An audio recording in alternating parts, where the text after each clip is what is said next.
Lundi, j'ai eu un exemple, je peux pas faire plus récent et plus concret. En gros, ce que j'ai réalisé, c'était un tableau de bord pour un client pour comparer le prix des articles négociés avec le prix réellement facturé. En gros, c'est une centrale d'achat pour plein de restaurateurs. Ce qu'on a observé, c'est qu'il y avait vraiment des grosses différences entre le prix négocié, admettons le kilo de tomates à 2 euros par exemple. Et en fait, on se rendait compte que quand il était facturé réellement, quand le fournisseur facturait réellement au restaurateur, il le facturait 3 euros. Et ça, c'est pas censé arriver.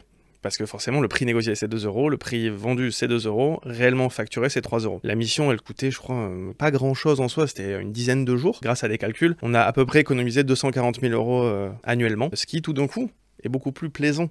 Quand on a quelque chose de très factuel, on s'est rendu compte qu'il y avait 240 000 euros de facturation excessive de la part des fournisseurs, ce qui fait que forcément, quand tu vas négocier après derrière, tu dis, écoute Coco, là, tu m'as surfacturé sur tel produit, tel produit, tel produit. Ton concurrent, parce qu'on a aussi mis ça en place, il est à tel prix. Aligne-toi ou sinon on va le voir. Là pour le coup on s'écarte un tout petit peu de la partie purement BI, top level macro où on voit plein d'indicateurs.